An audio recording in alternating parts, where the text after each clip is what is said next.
સૌપ્રથમ વાત કરવી છે એઆઈએમઆઈએમના અસદુદ્દીન ઓવૈસી અમદાવાદના પ્રવાસે છે ત્યારે અસદુદ્દીન ઓવૈસી સાથે સંદેશ ન્યૂઝની ખાસ વાતચીત।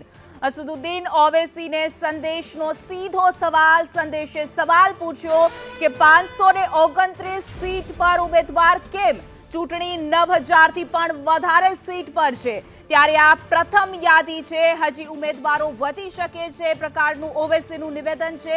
જ્યારે સંદેશ ન્યૂઝે બીજો વેધક સવાલ પૂછ્યો કે લઘુમતી પ્રભાવિત એરિયામાં જ તમે ઉમેદવાર ઊભા રાખો છો તો વોટ ડિવિઝન થાય એટલે કે બીજું કોઈ કારણ ખરું?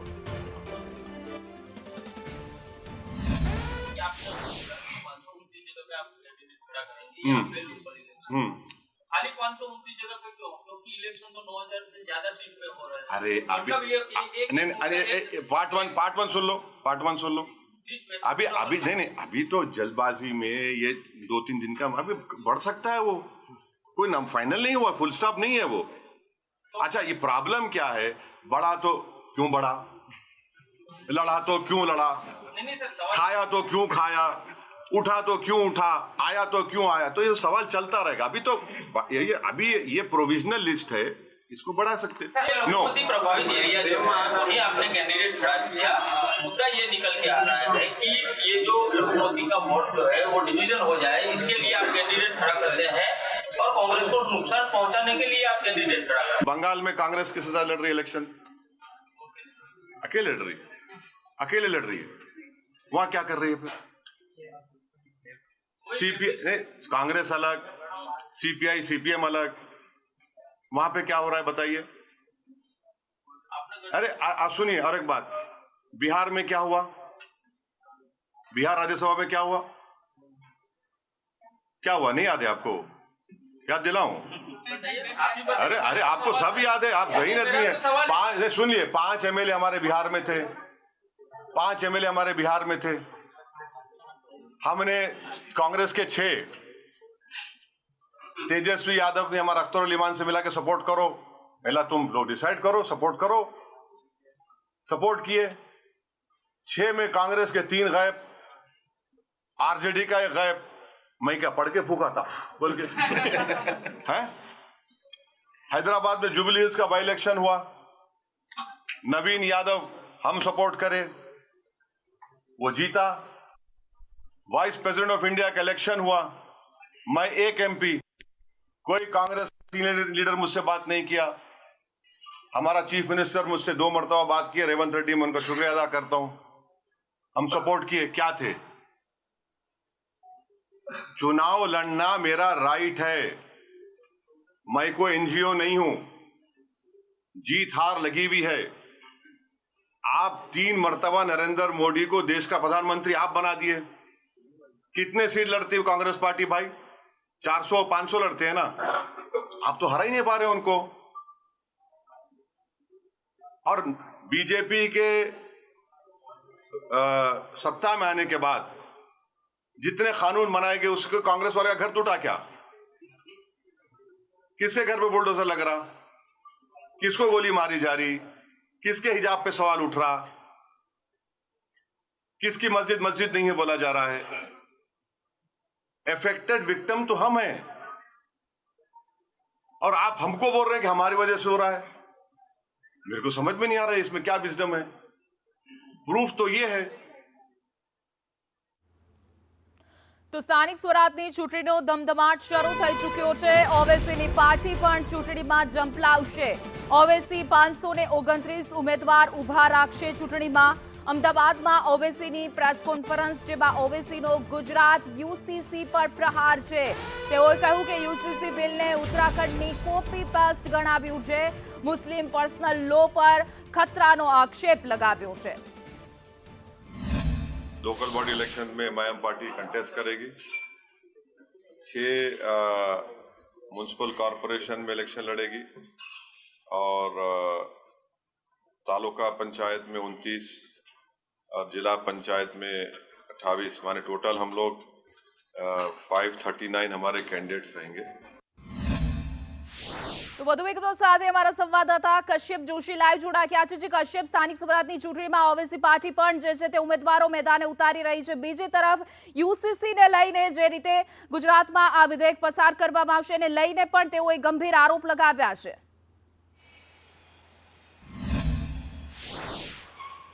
એઆઈએમઆઈએમના વડા ઓવેસી જે છે તે આ ગુજરાત મુલાકાતે છે અને સ્થાનિક સ્વરાજ્યની ચૂંટણી માટે થઈ અને તે ગુજરાત મુલાકાતે આવ્યા છે. તેમણે સ્પષ્ટ રીતે કહ્યું છે કે આ જે ચૂંટણી છે ને તેમાં 529 જેટલા ઉમેદવારો છે તે તેમના દ્વારા ઊભા રાખવામાં આવશે. જે લઘુમતી પ્રભાવિત વિસ્તાર છે ત્યાં તે ઉમેદવાર ઊભા રાખશે. તે જિલ્લા પંચાયત હોય, તાલુકા પંચાયત હોય કે પછી નગરપાલિકા કે મહાનગરપાલિકા હોય.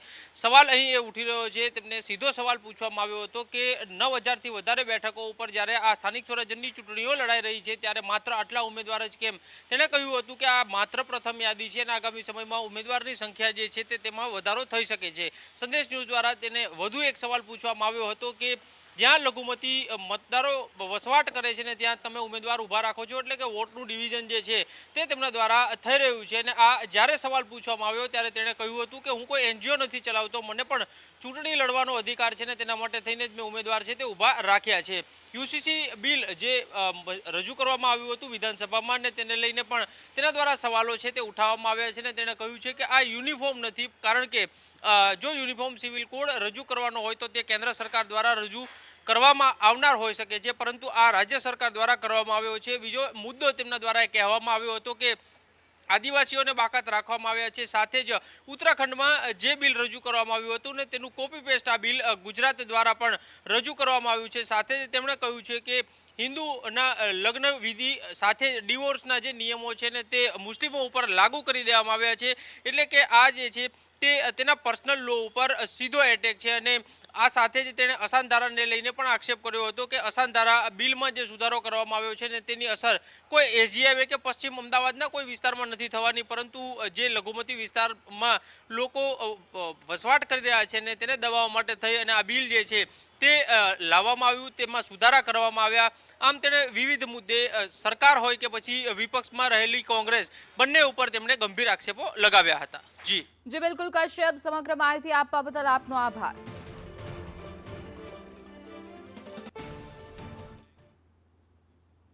તો ઉમરેઠ વિધાનસભા બેઠકની પેટા ચૂંટણી માટે આજે ભાજપે પોતાની પૂરી તાકાત બતાવી દીધી છે. ભાજપના ઉમેદવાર હર્ષદ પરમારે આજે મુખ્યમંત્રી ભૂપેન્દ્ર પટેલની વિશેષ ઉપસ્થિતિમાં પોતાનું ઉમેદવારી પત્ર ભર્યું હતું. આ સાથે જ ઉમરેઠના ચૂંટણી જંગનો વિધિવત પ્રારંભ થઈ ચૂક્યો છે.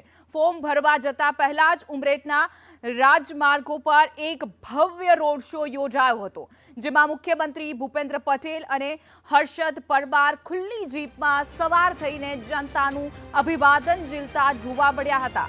રોડ શો દરમિયાન ઉમરેઠની ગલીઓ કેસરિયા રંગમાં રંગાઈ હતી અને હજારોની સંખ્યામાં કાર્યકર્તાઓ ભારત માતા કી જયના નારા સાથે ઉમટી પડ્યા હતા.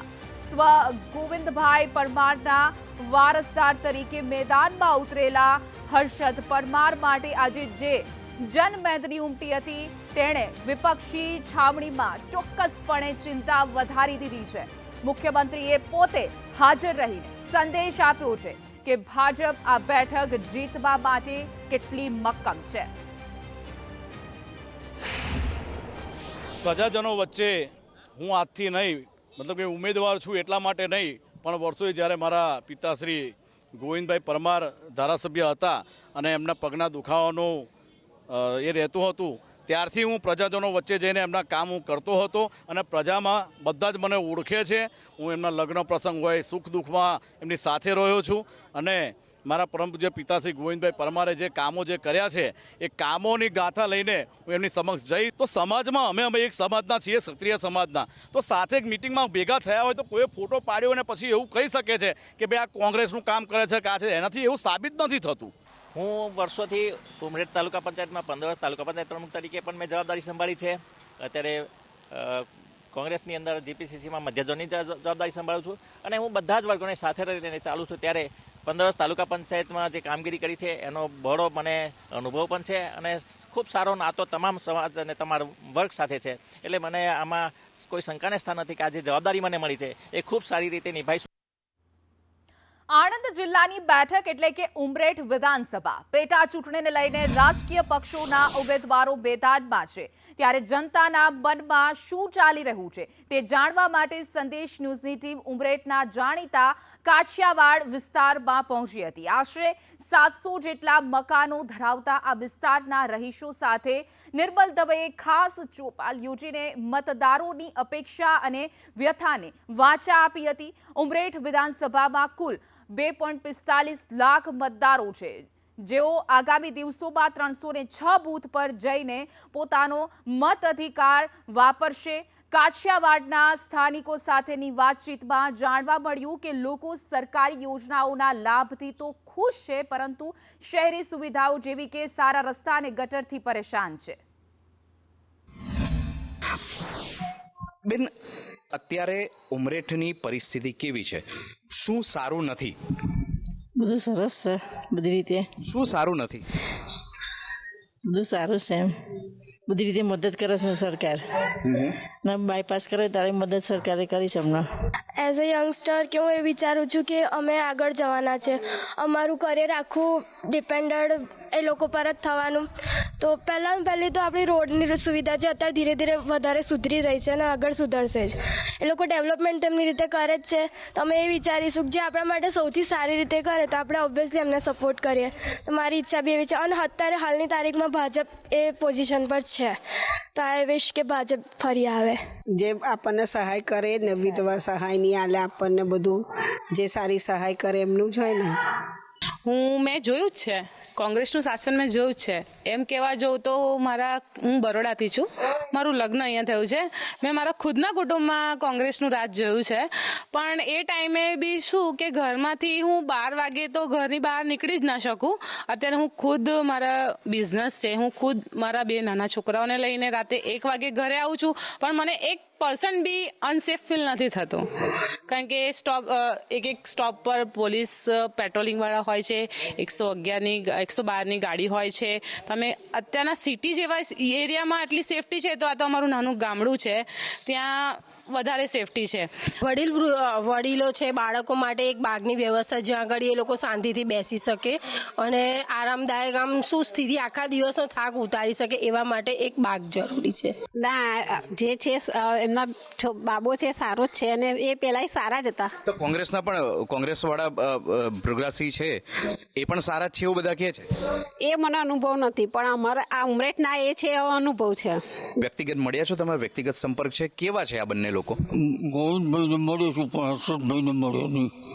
પણ હવે તો એમનો સ્વભાવ સારો જ છે એમનો બાપ ઉપર છે એટલે અમારા ધારાસભ્ય પાસે એટલી અપેક્ષા છે કે મેં કોંગ્રેસનું શાસન જોયેલું છે પહેલાં કોંગ્રેસના શાસનમાં દંડા બી ખાધેલા છે બધું કર્યું છે 3 વખત જેલમાં જઈ આવ્યું છું એના કરતાં અત્યારના શાસન સારું ઘણું સારું છે ધંધા રોજગારની પરિસ્થિતિ ઘણી સારી છે અહીંયા માર્કેટ યાર્ડ છે સુંદર અલગ અલગ એરિયામાં બજાર છે કરિયાણાનું બજાર અલગ છે શાકભાજીનું બજાર અલગ છે જેનાથી પબ્લિકને શહેરીજનોને પણ ઇઝીલી કોઈ વસ્તુ લેવી હોય તો એક જ એરિયામાંથી એમને મળી જાય છે ડ્રેનેજને લગતી સમસ્યાની વાત કરું તો સમસ્યા જે ઉમરેઠમાં છે જ નહીં કેમ કે ઘણા વર્ષોથી ડ્રેનેજની અંદર અહીંયા ગટર લાઇન છે TDS વાળું પાણી આવતું હતું તો હાલ તમે અહીં જોઈ શકો છો કે મીઠા પાણીના નળ ઘર સુધી પહોંચી ગયા છે જે અમારા વંદનીય ગોવિંદ કાકાએ પાઇપલાઇન સુધી અહીંયા પહોંચી ગઈ છે થોડું કામ અંડર પ્રોસેસ છે કેમેરા પર્સન જયવીરસિંહ રાઠોડ સાથે હું નિર્મલ દવે સંદેશ ન્યૂઝ ઉમરેઠ આણંદ તો આગળ વાત કરીએ તો ભરૂચના જંબુસરના પૂર્વ ધારાસભ્ય કિરણ મકવાણા ભાજપ સાથેનો છેડો ફાડી આજે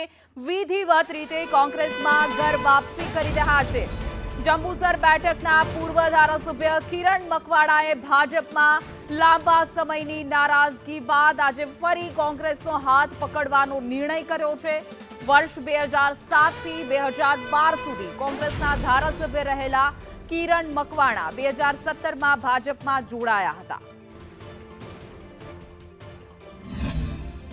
ફરી એક વખત કોંગ્રેસમાં કિરણ મકવાણા જોડાશે કિરણ મકવાણા આપણી સાથે છે સીધી જ વાત એમની સાથે કરીશું કિરણભાઈ ફરીથી ઘર વાપસી 11/9/2017ના રોજ પરમ પૂજ્ય હરિપ્રસાદ સ્વામીજી મારા ગુરુ છે અને એમની આજ્ઞાથી અને એમના કહેવાથી હું બીજેપીની અંદર આવ્યો હતો હું 2 વાર વિધાનસભાની ચૂંટણી લડ્યો છું જંબુસર વિધાનસભા હું ધારાસભ્ય તરીકે 2007થી 12 સુધી અને 2012માં હું લડ્યો હતો પણ હું હાર્યો હતો. સતત અવગણના થતી હોય. આજે સ્વામીજી ભારતીય જનતા પાર્ટી હિન્દુત્વનો પક્ષ એવું કહેવામાં આવે છે. સ્વામીજીએ જ્યારે એમને જે કંઈ કમિટમેન્ટ આપી હોય અને કમિટમેન્ટ પૂરી નથી કરી, સતત અવગણના થતી હોય, તો આજે ભાજપ છોડીને આજે હું કોંગ્રેસની અંદર મારા પોતાના ઘરમાં આવ્યો છું. તો અત્યારની જે ભાજપ છે એ પહેલાંની ભાજપ નથી. કેમ? કારણ કે 2022ની અંદર જ્યારે મારા મિત્ર ડીકે સ્વામીને જ્યારે ટિકિટ મળી ત્યારે એવા લોકોએ જેણે જાહેરની અંદર વિરોધ કર્યો હતો, જે આજે પોતે એ સત્તાની અંદર છે, પોતે આજે એ સંગઠનની અંદર કામ કરી રહ્યા છે. એની અસંખ્ય ફરિયાદો કરી, પ્રદેશ સમિતિએ કોઈ એની સામે એક્શન નથી લીધા. આજે પણ એનું પરિણામ ભોગવવાની તૈયારી એમની છે. અને આજે હું દરેક જગ્યાએ જઈ પણ નથી, નગરપાલિકા, તાલુકા પંચાયત, જિલ્લા પંચાયતને જે જગ્યાએ મને જે જવાબદારી આપશે ને જ્યાં કોંગ્રેસનો ઉમેદવાર નથી મળતો ત્યાં હું કોંગ્રેસના ઉમેદવારને જીતાડવાની કોશિશ કરી. કેમેરામેન મનીષ વાણિયા સાથે દિવ્યા ચૌહાણ, સંદેશ ન્યૂઝ, અમદાવાદ. બનાસકાંઠા કોંગ્રેસમાં અનોખો નિર્ણય લેવામાં આવ્યો છે. ઉમેદવારોએ ભરવું પડશે સત્તાવાર બાહેંધરી પત્ર. પક્ષ પલટો કરનારા નેતાઓ સામે હવે લાલ આંખ કરશે કોંગ્રેસ. સભ્યપદ રદ કરવા કોર્ટમાં જવાની તૈયારી રાખવી પડશે. પોતાના જ ઉમેદવારો પર અવિશ્વાસની સ્થિતિ જોવા મળી રહી છે. સેન્સ ફોર્મ સાથે જ લેવાશે લેખિત ખાતરી. જિલ્લા પંચાયતમાં લડવા ઈચ્છુક ઉમેદવારો અને તાલુકા પંચાયતમાં ચૂંટણી લડતા ઈચ્છુક ઉમેદવારો આ વખત ભારતીય રાષ્ટ્રીય કોંગ્રેસ એક વાત એવી નક્કી કરી બનાસકાંઠા જિલ્લા અને પાલનપુર તાલુકામાં કે ઉમેદવાર જોડેથી એક બાંહેધરી લેખ લખવામાં આવશે. એને ભવિષ્યમાં કોંગ્રેસ પક્ષના વ્હીપનું, કોંગ્રેસ પક્ષના આદેશનું એ ચુસ્તપણે પાલન કરે, ના કરે તો એના માટે આ વખતે એક બાંહેધરી લેખ સ્ટેમ્પ ઉપર નોટરાઇઝ કરી અને આપવાનું રહેશે એવું અમે નક્કી કર્યું છે. શું વાત? એનું કારણ કે ભવિષ્યમાં કોઈ પક્ષ સાથે કોઈ પક્ષ પલટો ના કરે એનું મુખ્ય કારણ આ છે. છતાં કોઈ પક્ષ પલટો કરશે તો શું? પક્ષ પલટો કરશે તો પક્ષાંતર ધારા નીચે માન્ય ગાંધીનગરની કોર્ટમાં જઈ એને પક્ષાંતર તરીકે સભ્યપદ એનું રદ કરાઈશું. વલસાડની લો કોલેજમાં વિવાદ વધુ ઉગ્ર બન્યો છે. એબીવીપીના કોલેજ વડા અને પ્રાધ્યાપકો સામે આક્ષેપ લાગ્યા છે. તપાસ હેઠળ અધિકારીઓને પદ પરથી હટાવવા માંગ ઉઠી છે. કોલેજ ઓફિસમાં એબીવીપીનો ઉગ્ર વિરોધ પ્રદર્શન જોવા મળ્યો હતો. ઓફિસ બહાર સૂત્રોચ્ચાર સાથે વિરોધ નોંધાવ્યો. પુરાવા નાશ અથવા તો છેડછાડ થવાની શક્યતા છે એ એબીવીપીએ વ્યક્ત કરી છે. સંસ્થાના વડા તપાસને પ્રભાવિત કરી શકે છે એવી પણ એબીવીપીએ શક્યતા વ્યક્ત કરી છે. આરોપ લગાવ્યા છે. સાથે જ કહ્યું કે કોલેજમાં અધૂરા અભ્યાસક્રમને પૂર્ણ બતાવવામાં આવ્યો છે. કે લો કોલેજના જે ઇન્ચાર્જ આચાર્ય છે અને તેમની સાથે સંડોવાયેલા પ્રાધ્યાપક છે તેમને હટાવવામાં આવે તે વિદ્યાર્થી પરિષદની માંગ હતી, પરંતુ તે પૂરી કરવામાં આવી ન હતી. મંડળ દ્વારા અવારનવાર કહેવામાં આવે છે કે કમિટી રચવામાં આવી છે, પરંતુ જો કમિટી રચવામાં આવી છે તેનું એક જ કારણ હોઈ શકે ને કે એમના પર કંઈ ને કંઈ આક્ષેપો લાગ્યા છે. હવે આક્ષેપો લાગ્યા છે તો એ કેવી રીતે ઇન્ચાર્જમાં રહી શકે છે? તો વિદ્યાર્થી પરિષદની ખાલી એટલી જ માંગ છે કે એમને જ્યાં સુધી કમિટી પોતાનું કામ કરે છે ત્યાં સુધી એમને મુક્ત કરી દેવામાં આવે. અને જે આંદોલન છે એ આંદોલનના મુદ્દાઓ હતા, સ્પષ્ટ માંગ હતી કે વિદ્યાર્થી પરિષદની જે માંગ હતી કે આક્ષેપો લાગ્યા છે જેમના ઉપર પ્રિન્સિપલ છે, પ્રાધ્યાપક છે, કે એમને રજા પર નથી ઉતારવામાં આવ્યા, નહીં તો રદ કરવામાં આવ્યા. એના માટે ઉગ્ર આંદોલન કરવામાં આવ્યું. ઇન્ચાર્જ આચાર્ય દ્વારા ગ્રુપોમાં મેસેજ કરવામાં આવ્યા હતા કે ફરજિયાતપણે કોલેજમાં આવે અને કોલેજમાં આવીને દબાણપૂર્વક લખાણ લખવામાં આવ્યું હતું અને વિદ્યાર્થીઓ પર પ્રેશર ને દબાણ કરીને લખાણ લખાવી દીધું. તો આગળ વાત કરીએ તો બનાસકાંઠા જિલ્લામાં તાલુકા પંચાયત અને નગરપાલિકાઓની ચૂંટણીને લઈને રાજકીય પક્ષો એક્શન મોડમાં આવ્યા છે. આજે પાલનપુર ખાતેના કોંગ્રેસ કાર્યાલયમાં ભારે ગરબાઓ જોવા મળ્યો, જ્યાં ઉમેદવારોની પસંદગી માટે સેન્સ પ્રક્રિયા હાથ ધરવામાં આવી હતી. પ્રદેશ કોંગ્રેસમાંથી આવેલા નિરીક્ષકોએ મોટી સંખ્યામાં ઉમટેલા ઈચ્છુક ઉમેદવારોને સાંભળ્યા હતા. જો કે આ સેન્સ પ્રક્રિયામાં સૌથી ચોંકાવનારી વાત એ સામે આવી છે કે કોંગ્રેસને અત્યારથી જ પક્ષ પલટાનો ડર સતાવી રહ્યો છે. આ વર્ષે કોંગ્રેસે દરેક સંભવિત ઉમેદવાર પાસે એક ખાસ બાહેંધરી પત્ર ભરાવવાનું ફરજિયાત કર્યું છે. આ પત્રકમાં ઉમેદવારે લેખિતમાં વચન આપવાનું રહેશે. જિલ્લા પંચાયત ચંડીસર, ચડોતર ગઢ અને મડાના ગઢની એની સેન્સ પ્રક્રિયાના અનુસંધાને આજે જિલ્લા પંચાયતના સંભવિત ઉમેદવારો અને તાલુકા પંચાયતના સંભવિત ઉમેદવારો 4 જિલ્લા પંચાયત સીટની સેન્સ પ્રક્રિયા ચાલી રહી છે. ત્યારે અમારી કુલ પાલનપુર તાલુકાની 34 તાલુકા પંચાયતો અને એક નવીન બની એમ કરીને કુલ 8 જિલ્લા પંચાયતની સેન્સની પ્રક્રિયા આજે લેવાશે. તો આ તરફ જામનગર જિલ્લાના ધ્રોલ તાલુકામાં પણ કોંગ્રેસ દ્વારા ચૂંટણીલક્ષી રણનીતિના ભાગરૂપે સેન્સ પ્રક્રિયા હાથ ધરવામાં આવી છે. ધ્રોલ તાલુકા પંચાયત તેમજ જિલ્લા પંચાયતની બેઠકો માટે સક્ષમ ઉમેદવારોની પસંદગી કરવા માટે કોંગ્રેસ સક્રિય બની છે. આ પ્રક્રિયામાં જામનગર જિલ્લા કોંગ્રેસના નિરીક્ષક રફીકભાઈ મારા ખાસ હાજર રહ્યા હતા. તેમણે ધ્રોલ ખાતે સંભવિત ઉમેદવારો સાથે વ્યક્તિગત અને જૂથ ચર્ચાઓ કરી હતી. તેમણે તેમની રજૂઆતો ધ્યાનપૂર્વક સાંભળી હતી. આ સેન્સ પ્રક્રિયામાં સ્થાનિક કોંગ્રેસના અગ્રણીઓ અને મોટી સંખ્યામાં કાર્યકર્તાઓ ઉષ્માભેર જોડાયા હતા. જામનગર ગ્રામ પંચાયતની ચૂંટણીના સેન્સ માટે અહીં આવ્યા છે. જિલ્લા પ્રમુખ શ્રી મનોજભાઈ ને આજે શરૂઆત ધ્રોલ તાલુકા પંચાયતથી કરી છે. આજે ને કાલે 2 દિવસનો સેન્સ લઈ ને પરમ દિવસે અમદાવાદ ખાતે સેન્સ પ્રક્રિયા પૂર્ણ કરવાની પ્રયાસ ચાલુ છે. તો મોટી સંખ્યામાં તાલુકા પંચાયત અને જિલ્લા પંચાયતમાં બહુ મોટી સંખ્યામાં દાવેદારો છે. એ દાવેદારો વચ્ચે ચર્ચા વિચારણા કરી ને ફાઇનલાઇઝ કરવાનો પ્રયાસ કરી રહ્યા છીએ. છેલ્લે ઓથોરાઇઝ પ્રદેશમાં જશે એ ફાઇનલ લિસ્ટ ડિક્લેર થશે. આગળ વાત કરીએ તો રાજ્યના નાયબ મુખ્યમંત્રી હર્ષ સંઘવી આજે પોતાના વતન સુરતની મુલાકાતે છે, જ્યાં તેઓ વિશ્વના સૌથી મોટા ડાયમંડ બુર્સની મુલાકાત લેશે.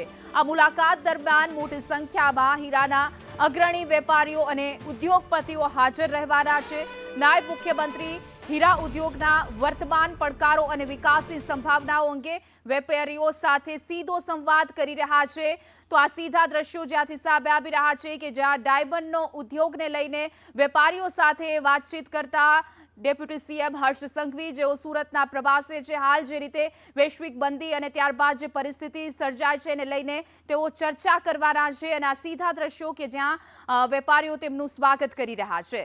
વધુ વિગતો સાથે અમારા સંવાદદાતા મનીષ પરમાર લાઈવ જોડાઈ ગયા છે. મનીષ, ડેપ્યુટી સીએમ હર્ષ સંઘવી પહોંચ્યા છે, ઉદ્યોગકારો સાથે વાતચીત કરશે અને હાલ આખો સમગ્ર કાર્યક્રમ શું છે અને કયા ખાસ મુદ્દા રહેશે કે જેમાં પર ચર્ચા થશે? જી બિલકુલ, વાત કરીએ તો સુરત અને દુનિયાનું સૌથી મોટું બિલ્ડિંગ એટલે ડાયમંડ બુર્સ, અને ડાયમંડ બુર્સ અત્યારે ધમધમતું થઈ ગયું છે અને કેટલીક ઓફિસો ચાલુ થઈ ગઈ છે. ડાયમંડ બુર્સની વાત કરીએ તો 4000થી વધુ ઓફિસ છે અને આ ઓફિસની અંદર જે તમામ જે વેપારીઓ છે તે આવી ગયા છે અને અત્યારે તેને બૂસ્ટર ડોઝ આપવા માટે રાજ્યના ડેપ્યુટી સીએમ હર્ષ સંઘવી પણ આવી પહોંચ્યા છે. તમામ હીરા ઉદ્યોગકાર છે તેની સાથે ચર્ચા વિચારણા કરવામાં આવી રહી છે. કેટલું એક્સપોર્ટ થયું, આગામી દિવસોમાં એક્સપોર્ટને લઈને પણ ચર્ચા કરવામાં આવી રહી છે કે વધુમાં વધુ ધંધો છે તે વધે તેના વિશે પર વાત કરવામાં આવી હતી. હીરા ઉદ્યોગકાર છે તેમને પણ પૂછવામાં આવ્યું હતું કે આ વર્ષે કેટલો ઉદ્યોગ થયો છે, તો હજારો કરોડની ઉપરનો ઉદ્યોગ છે તે હીરા ઉદ્યોગમાં થયો હોવાનું જાણવા મળી રહ્યું છે. આ જ ઓફિસની અંદર બેસીને જે કહેવાય કે દુનિયાની અંદર જે કહેવાય કે વેપાર કરી રહ્યા છે, ત્યારે હીરાના ઉદ્યોગકારો છે આપણી સાથે, તેમની સાથે વાત કરીશું. ભાઈ, શું કહેશો? ડેપ્યુટી સીએમ આવ્યા છે, કઈ રીતના ચર્ચા, કઈ રીતના માહોલ છે અત્યારે? સાહેબનો અત્યારે હર્ષભાઈનો સારામાં સારો સપોર્ટ છે. એમને લગભગ છેલ્લા 2 મહિનામાં 400થી 450 ઓફિસ નવી ચાલુ કરાવી છે. એમને બધી ફેસિલિટી, એક નાની જગ્યાએ બેસતા હતા અને નાની જગ્યામાંથી અત્યારે જે જગ્યાએ બેસીએ છીએ ખરેખર દુબઈમાં બેઠા હોય કે એન્ટ્રોપમાં બેઠા હોય એવું ફિલિંગ અમને આવે છે ને એકદમ ઇન્ટરનેશનલ લેવલની સુવિધા અમને અત્યારે મળે છે. સાહેબ આવ્યા છે, લોકોની ઓફિસની અંદર વિઝિટ કરી છે, શું ચર્ચા કરવામાં આવી છે ખાસ? સાહેબ હવે અમને જે મારી પોતાની, હું પોતે અમીશભાઈ દરબાર, મારી પોતાની ઓફિસે પણ સાહેબ આવીને ગયા હર્ષભાઈ. અમને નાની કંઈ ભાઈ તકલીફ પડે કંઈ પણ તે બધી બાહેધરી આપી છે કે તરત જ એકદમ ફટાફટ અમે સોલ્યુશન એનું લાવી દઈશું, તમે એ બાબતે ચિંતા કરવાનું મૂકી દો. સાહેબ તમારી ઓફિસની અંદર હીરા જોયા? સાહેબે મારી ઓફિસે હીરા પણ જોયા, ઓફર પણ કરી. અસલ જૂના સાહેબ હીરાના વેપારી જ છે, એમને હીરામાં અત્યારે પણ નોલેજ છે. અંદાજે જોયા શું ચાલે, LB LC જે એનાથી કેટેગરી આવે એ બધું મને પૂછ્યું. એટલે સાહેબને હજુ પણ હીરાનો એટલી અનુભવ છે. શાની માંગ છે વધારે, શું કીધું સાહેબે? સાહેબે કીધું શાની માંગ છે, તો મેં કીધું -2 ને મેલેની માંગ વધારે છે. એ અત્યારે કરંટમાં માલ ચાલે, જે ચાઇના માલ કપાય છે એમાં એ વસ્તુ વધારે ચાલે છે. અન્ય લોકો છે તેની સાથે વાત કરીએ. સાહેબ શું કહેશો, આપણા ડેપ્યુટી સીએમ આજે ડાયમંડ બુશની મુલાકાતે છે, કેવો માહોલ લાગી રહ્યો છે? ના બહુ સરસ છે, સારું છે, વ્યવસ્થા બધી સારી છે, સારું બૂથ બધું મસ્ત બનાવ્યું છે. આ બતાવો કેવો માહોલ ડેપ્યુટી સીએમ સાહેબ હર્ષભાઈ આવ્યા છે, આજે લોકોનો ઉત્સાહ વધારી રહ્યા છે. માહોલ એક નંબર બન્યો છે, બહુ રેડી બન્યો છે અને સારું છે, બધા હાજરી પૂરેપૂરી આપી છે અને લોકો બહુ ઉત્સાહથી હર્ષભાઈનું સન્માન કર્યું છે. આપ શું કહેશો, આજે હર્ષભાઈ મુલાકાતે આવ્યા છે, કઈ રીતના અત્યારે ડાયમંડની પરિસ્થિતિ લઈને ચર્ચા કરી રહ્યા છે? બહુ સારો માહોલ છે અને હર્ષભાઈનું માન બી વધારે છે અને આ માર્કેટ એમના તરફથી એકદમ જબરજસ્ત ચાલી ગયું છે અને બધા હવે આવકારો આપીને આવે છે. અહીંયા કઈ રીતના વેપારને જોઈ રહ્યા છો અત્યારે? વેપાર સારો છે, થોડું નડે છે અત્યારે, પણ મંદી જેવું થોડું માહોલ ઠંડો છે ને કે સારું થઈ જશે. મારે આગળ વાત કરીએ તો દાદરા નગર હવેલીમાં નાઇટ્રોજન ગેસ ભરતી વખતે એક દુકાનના શેડમાં સિલિન્ડર ફાટતા પ્રચંડ વિસ્ફોટ થયો છે, જેમાં 4 લોકોના કરુણ મોત નીપજ્યા છે અને સમગ્ર વિસ્તાર ધણધણી ઉઠ્યો છે. દાદરા નગર હવેલીમાં આવેલી સાઈ કૃપા નામની દુકાનના શેડમાં ગેસ રિફિલિંગની કામગીરી દરમિયાન નાઇટ્રોજન સિલિન્ડર ફાટતા મોટી જાનહાનિ સર્જાઈ છે. આ વિસ્ફોટ એટલો શક્તિશાળી હતો કે ગોડાઉનની છત અને દિવાલોના ચીથડા ઉડી ગયા હતા અને આસપાસ ઉભેલા વાહનને પણ વ્યાપક નુકસાન પહોંચ્યું હતું.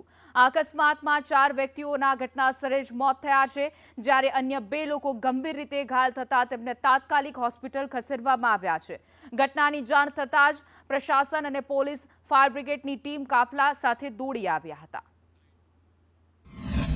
यहाँ पर सब आदमी लोग काम कर रहे थे, सब अपने जैसे रेगुलर काम करते वो सबसे काम कर रहे थे और अचानक से एक बड़ा सा ब्लास्ट हो गया. अभी ब्लास्ट हुआ वो कैसे हुआ वो मेरे को भी पता नहीं है, लेकिन एक्सप्लोजिव ज़्यादा बड़ा हो गया तो उसके कारण अंदर जो ऑफिस में बैठे थे हमारे स्टाफ के मेंबर थे, मेरे जो मेन जो ओनर जो थे हरीश भाई पटेल, वो शायद उनका अभी हॉस्पिटल में पता नहीं कोई स्टेटमेंट आया नहीं हॉस्पिटल से, लेकिन जो भी है वो रहना चाहिए. लेकिन जो ब्लास्ट हुआ अभी मैं भी वो टाइम पे यहाँ पे मौजूद था, लेकिन ब्लैंक हो गया मैं भी पूरा, कि मेरे को भी इतना नॉलेज नहीं रहा कि क्या हुआ है, कैसे हुआ है, क्यों भी हुआ. यहाँ पे रिफिलिंग कुछ नहीं होता था, रिफिलिंग हम लोग प्लांट से करवाते थे, जो ऑथोराइज प्लांट रहता है वहाँ से रिफिलिंग करवाते थे. मटेरियल यहाँ पे लेके आते थे, हमारे ये एक स्टोरेज के जैसा एक ऑफिस बना है, यहाँ से हम लोग मटेरियल डिस्ट्रीब्यूट करते हैं, सप्लाई करते हैं कंपनी में. बस एक्चुअली ब्लास्ट वहाँ पे एक टंकी पड़ा था और सिलेंडर सब पड़े थे. अभी इसमें सिलेंडर ब्लास्ट हुआ, कुछ मेरे को आवाज़ आया था स्पार्क भी शायद हुआ, तो स्पार्क की वजह से हुआ है, सिलेंडर की वजह से हुआ, कैसे ब्लास्ट हुआ मैं भी वो टाइम पे पूरा ब्लैंक हो गया था.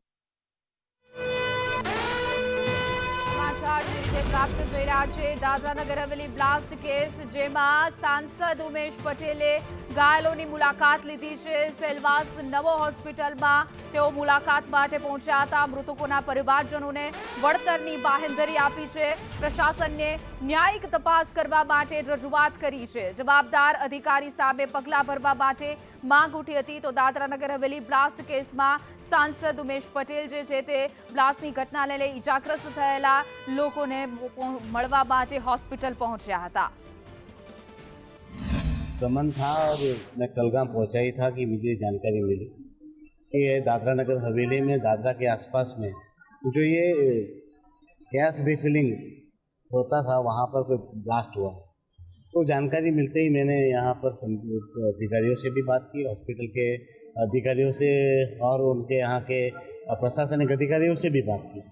तो 4 कैजुअलिटी हुई है और 6 लोग इसमें बताए जा रहे हैं कि 6 लोगों को नुकसान हुआ, उसमें से 4 को डेथ कर गए, 2 लोग अभी भी गंभीर रूप से घायल है जो हॉस्पिटल में इलाज उनका चल रहा है. मैंने हॉस्पिटल में आकर उनसे डॉक्टर से बात की कि भाई उनकी स्थिति क्या है. तो 2 लोग अभी भी इंजर्ड है, उनकी स्थिति स्टेबल है बताई जा रही है और 4 लोगों को बचा नहीं सके हम लोग. अब सवाल ये भी है कि जो वहाँ पर मैंने वो गोडाउन देखा या रिफिलिंग प्लांट देखा वो रेसिडेंट एरिया में है. तब मुझे ये समझ में नहीं आता कि ये रेसिडेंट एरिया में ये गैस रिफिलिंग का प्लांट कैसे चलाया जा रहा था.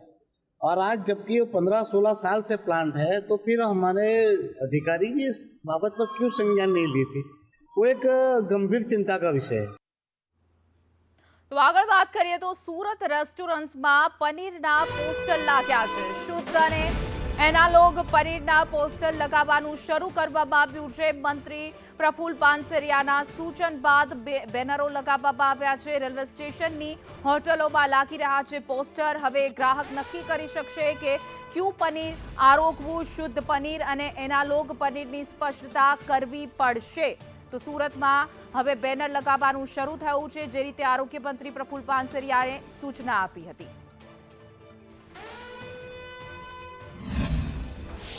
રાજ્યભરમાં ઠેર ઠેર નકલી પનીર પકડાયા બાદ રાજ્ય સરકારનું આરોગ્ય તંત્ર છે તે હરકતમાં આવ્યું છે અને રાજ્યના આરોગ્ય મંત્રીએ સૂચના આપી છે જે કોઈ એનોલોગ પનીર વેચે તો રેસ્ટોરન્ટની બહાર એનોલોગ પનીર અને શુદ્ધ પનીર વેચે તો શુદ્ધ પનીરનું બોર્ડ મારવું હવે ફરજિયાત છે. એમાં બે પ્રકારનું પનીર આવે છે, એક શુદ્ધ દૂધનું અને એક તેલથી બને છે, એને એનોલોગ પનીર કહેવાય છે.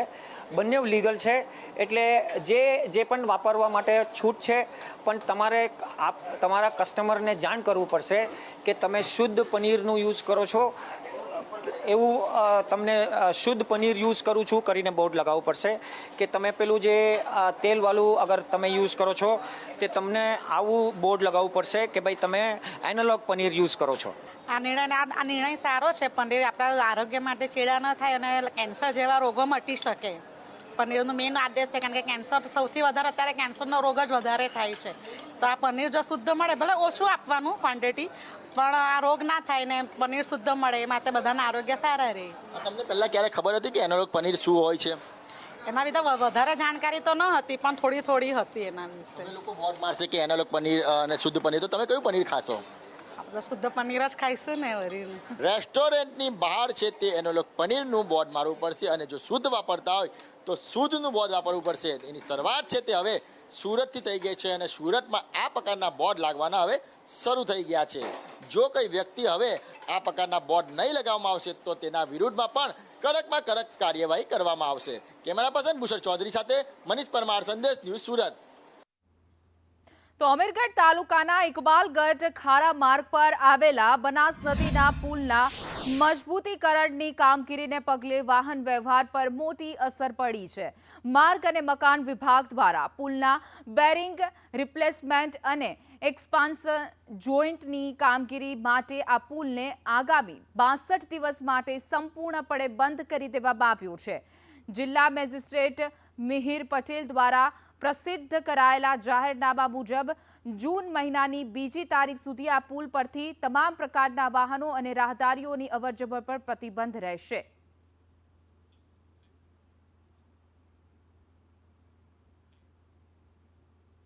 તો આગળ વાત કરીએ તો બનાસકાંઠાના થરાદ શહેરમાં ઉનાળાની શરૂઆત પહેલા જ પાણીની પળોજણ શરૂ થઈ ગઈ છે. થરાદના મોટાભાગના વિસ્તારોમાં પાણી માટે હાહાકાર મચ્યો છે, ત્યારે શહેરની હર્ષ બંગલોઝ સોસાયટીની મહિલાઓનો પિત્તો છટક્યો છે. છેલ્લા 15 દિવસથી પાણીના એક ટીપા માટે તરસી રહેલી મહિલાઓએ આજે પાલિકા તંત્ર સામે મોરચો માંડ્યો હતો. વિકાસશીલ ગણાતા થરાદ શહેરની હર્ષ બંગલોઝ સોસાયટીથી પાણીની મોટી ટાંકી માત્ર 500 મીટર દૂર છે, તેમ છતાં પાણી ન મળતા મહિલાઓ આજે હાથમાં માટલા લઈને રસ્તા પર ઉતરી આવી છે. પાણી આપો અને પાણી નહીં તો વોટ નહીંના નારાઓ સાથે આખું વાતાવરણ ગુંજી ઉઠ્યું હતું. બિલકુલ પાણી આવતું નથી. બોર તે બંધ થઈ ગયો, લાઈટ નથી બોર ઉપર, બધી આવી પ્રોબ્લેમ કરે. જાણ ફોન કરીએ ત્યારે. કેટલા દિવસથી પ્રોબ્લેમ છે એના માટે? 15-20 દિવસથી તો સખત છે. કઈ રીતે પાણી લાવવા તમે? ટેન્કરો નખાઈએ. ટાઈમ જ નથી કે કયા ટાઈમે પાણી મોકલાઈ જાય. કોઈ 10 મિનિટ કે 15 મિનિટ પાણી મૂકે નથી, વધારે પાણી મૂકતા નથી. અને ખબર પડે પાણી આવે મોજ તો પાણી બંધ થઈ ગયું હોય. પાણી મળશે તો વોટ મળશે ને તો કોઈ નહીં મળે. વોટ લેવા આવશે તો કોઈ બીજું કોઈ મળવાનું નથી. પાણી કઈ રીતે લાવવા દે? ઘર વાળો પાણી વાળો બધું તો તમારે અમે જ પાસે, તમે પાણી મને કેમ આપતા નથી? એમ અમારે નળમાં પાણી આવે તો ખબર જ પડતી નથી કે પાણી આવ્યું કે ના આવ્યું, ટપકતું જ નથી જરાય પાણી. અને મોટર કરવી પડે છે અમારે ઉપર નીચે, મોટર કરીને ભરવું પડે છે. આવે તો ખબર પડે તો 10 મિનિટ કે 5 મિનિટ પાણી આવે છે. તો આગળ વાત કરીએ તો અમદાવાદમાં ઉનાળાની તો હજુ શરૂઆત થઈ છે. ત્યાં પાણીની કટોકટી સર્જાઈ છે, જેમાં લાંભા વિસ્તારની સોસાયટીઓની હાલત અત્યંત કફોડી બની છે. લાંબા સમયથી પૂરતા પ્રમાણમાં અને શુદ્ધ પાણી ન મળતા રોષે ભરાયેલા સ્થાનિકોએ આજે એકત્ર થઈને અમદાવાદ મ્યુનિસિપલ કોર્પોરેશનની કચેરીએ હલ્લાબોલ કર્યો હતો. વિરોધ પ્રદર્શનમાં મોટી સંખ્યામાં મહિલાઓ પણ જોડાઈ હતી અને તંત્ર સામે ઉગ્ર સૂત્રોચ્ચાર પણ કર્યા.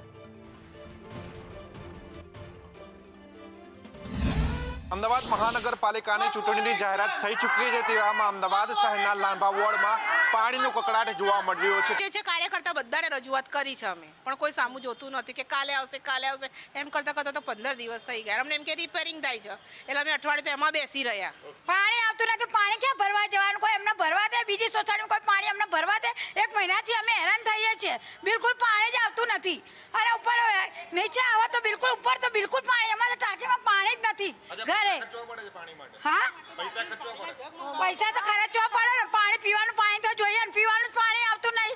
બાટલા મંગાવવા પડવા. ક્યાંથી પાણી? 1 મહિનાથી બિલકુલ હેરાન થઈએ તો પાણી ક્યાંથી લાવવાનું અમારે? અને મેં અધિકારીઓને જાણ કરેલી કે જો 24 કલાકમાં તમને અલ્ટિમેટમ આપ્યું હતું કે તમે 24 કલાકની અંદર જે આ પાણીની સમસ્યા છે પ્રશ્નનો ઉકેલ લાવો, પણ અધિકારીઓ કીધું કે અમે પ્રયત્ન કરીશું. પણ તો આગળ વાત કરીએ તો ગાંધીનગર ઇન્દ્રોડા પાર્કમાં કુલર લગાવવામાં આવ્યા છે. પ્રાણીઓને ગરમીથી બચાવવા ખાસ આયોજન કરવામાં આવ્યું છે. પાંજરા અને નિવાસ સ્થાનો પાસે લગાવ્યા છે કુલર. પ્રાણીઓને ઠંડક પૂરી પાડવાની વ્યવસ્થા કરી ખોરાકમાં પણ વિશેષ ધ્યાન આપવામાં આવશે. તબિયત પર સકારાત્મક અસર જોવા મળશે.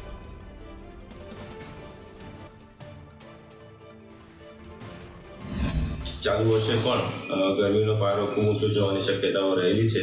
તેના અનુસંધાને વિવિધ વન્યજીવો જે છે એમાં ખાસ કરીને વાઘ, સિંહ અને દીપડા જે માંસાહારી અને એ લોકોના ખોરાકના કારણે ગરમી વધારે લાગે એ પ્રકારના જે માંસાહારી વન્યજીવો છે તેના માટે ખાસ કરીને નાઇટ શેલ્ટરની અંદર એર કુલર્સની વ્યવસ્થા કરવામાં આવેલી છે. તો આગળ વાત કરીએ તો રાજ્યભરમાં વેસ્ટર્ન ડિસ્ટર્બન્સ સક્રિય છે. આજે સૌરાષ્ટ્ર, દક્ષિણ ગુજરાતમાં વરસાદની આગાહી છે, જેમાં અમરેલી, ભાવનગર, સોમનાથમાં વરસાદની આગાહી છે. સુરત, ડાંગ, તાપી, નવસારીમાં પણ વરસાદની શક્યતા છે. ત્યારે પવન અને ગાજવીજ સાથે વરસાદ પડવાની આગાહી છે. તો હવામાન નિષ્ણાંત અંબાલાલ પટેલની પણ આગાહી છે. અનેક વિસ્તારોમાં કમોસમી વરસાદની આગાહી છે, જેમાં ખાસ કરીને અમદાવાદ, ગાંધીનગર, મધ્ય તથા પૂર્વ ગુજરાતમાં પણ આગાહી.